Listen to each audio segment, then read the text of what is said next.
You're listening to The Moose and the Loose, your 10 minutes action-packed financial podcast with your host, Mike Yahoo.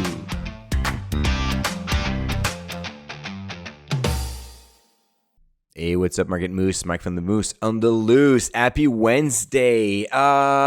This year is a sad year for investors because Warren Buffett is leaving the stage. I mean, we had to get there at one point, right? Unfortunately, this guy and Charlie Munger, and rest in peace, brought so much nuggets of wisdom over so many years, and they tried their best to make things super simple. You know, they were always trying whatever you do, if you have no knowledge, no interest in finance or nothing, just buy the S&P 500, keep on buying, and you'll be set for life. And actually, if you never look at your portfolio and you don't want to look at the volatility, doing something like this would actually work, and you would likely do better doing this for 30 years than anything else, any other strategies. And this is the simplest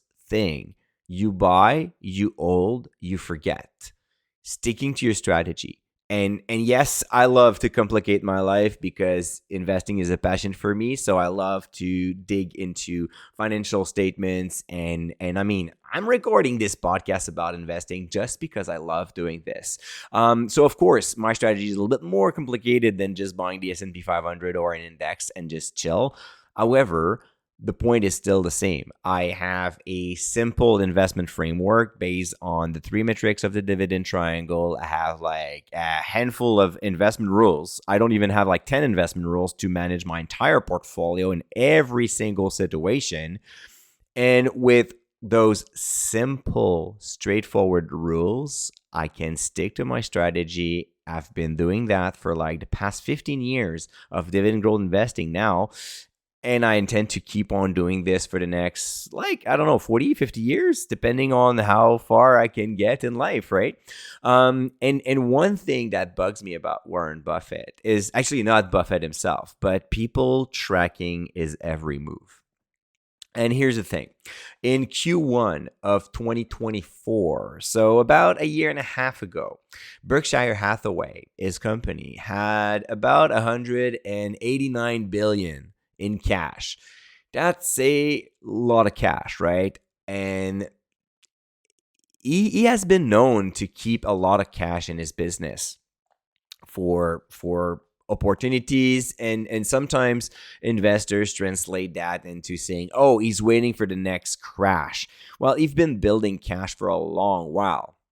But then fast forward to November of 2024, so not even a full year after Q1, the pile of cash went from 189 to 325 billions. That's up 136 billion in less than a year, up 72%. That's a big pile of cash, right?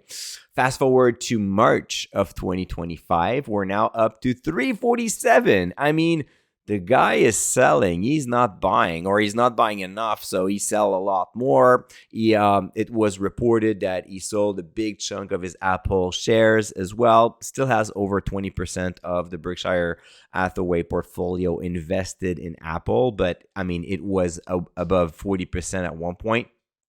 So all of this pushes a lot of investors to think, well, probably I should sit in cash right now. Probably that Warren Buffett works his magical mind and he knows better. And I mean, by his track record, we could say, well, probably he knows better. He knows better than me. He knows better than you. He knows better than you and me combined together.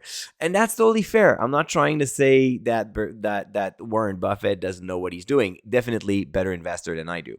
However, it doesn't mean that you should do exactly what he does. I mean, first, he's running a huge business, and he's doing this with several purposes in mind, several strategies in mind. And the other thing is, if you look at what the market did so far since Q1 of 2024, so since March 31st of 2024, up to June 1st this year, the S&P 500 is up 15% and the TSX is up 22%. And then you can tell me about Trump, the commercial war, Liberation Day, volatility, whatever you want. Recession is upcoming. Well, both markets are up double digit since Q1 of 2024. And you know what? Year to date, this very year, over the past 6 months, yes, we had our fair share of volatility. And yet the TSX is up almost 8% counting the dividend. So total return, almost 8% year to date. The S&P 500 is up 2.5% year to date. And even the NASDAQ is up 1.44. So after all of this big mess on the stock market, if you have stayed invested throughout the entire 25, entire 24, and way before that, well, long story short, you were making the right move and you were quite positive with your portfolio. So when back in November, it made the news that Berkshire was like piling up cash, and that's totally fair. And I totally understand at their level, they are highly disciplined investor, and their goal is to invest in undervalued companies, make them better, and create some growth. And then sometimes you don't find that using your framework. I've discussed Constellation Software not too long ago on this show, and they're running into the same kind of problem. So the problem is they grow through acquisition. They make hundreds of acquisition each year. So at one point they acquired so many different companies that right now nothing really necessarily fits their exact investment process. So at this stage, what do? Do you pile up cash, or do you modify your investment playbook to find other type of businesses? But in both cases, I'm not when I look at my portfolio, I'm not running Constellation Software, I'm not running Berkshire Hathaway. So I am not in that level. What I'm trying to do with my portfolio is to constantly grow it. So when I retire, I have a nice big portfolio, ensuring that I can live the retirement of my dream, right? That's the whole point of saving up and investing.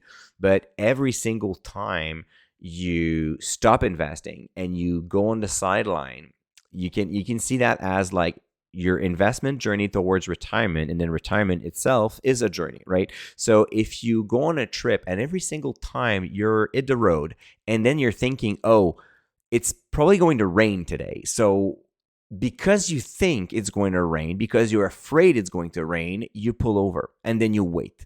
And then you wait at the gas station, or you just take a small road, driving 40 kilometers away an hour instead of riding on the highway at over 100. And then you sometimes come back, sometimes you don't. So you keep on asking yourself, is it going to rain again or not? Or sometimes you're just oh, it's raining. I was right to just drive at 40K an hour. That was the right moment. But in the end, what's really going to happen if you're not willing to go through those storms, it's going to take a longer while to get to your destination, or you'll have to settle to a destination that is closer to home because you're not willing to drive on the highway when there is a storm. And having cash on the side, this is pretty much what it is. So it's very rare that you're going to have this opportunity to speed up and say, oh, during this small portion of time, I'm 100% sure that it will be clear and sunny, and there will be no radar, so no police officer to tag me because I'm driving 150. So now I'm going on the highway at 150, and I'm 100% sure that I'm going to get a good 2, 3, 4 hours on the highway, and then I can pull over again. So it will be very hard for you to recover what you lost while waiting on the side. So long story short, don't try to be like Warren Buffett. I mean, we are not Warren Buffett. He's in another league anyway, and he's doing things differently because he's running a business, not because he's running his investment for his retirement. He won't even retire. Like, the guy's going to retire, but I mean, he's not even going to do that for the next 30 years, right? So just think about staying invested in a clear strategy. It's so much easier. And go back to what Warren Buffett said about just investing in an index. If you're afraid, you invest there, you stay invested. End of the story. It's going to work. All right, Moose, I hope that you have enjoyed this more philosophical show. Tomorrow, we're going down on the numbers, talking about Propel Holdings. I've been talking about this one for a while. I've been asked to do a full episode on Propel. 350% return in the past 3 years. Do you want to know more about this one? Well, that's going to come up on Thursday, tomorrow. Until then, don't forget to stay invested. Hey, welcome to the disclaimer. If you're listening to The Moose and the Loose, you cannot really expect me to give you buy or sell recommendation or financial advice, right? You're here for fun, you're here for information and some entertainment. But I am not your financial advisor, I am not your broker, so therefore I'm not liable if you're losing money after listening to the podcast. If you're looking for some advice, go see a professional. If not, you can enjoy the show and do your due diligence after it.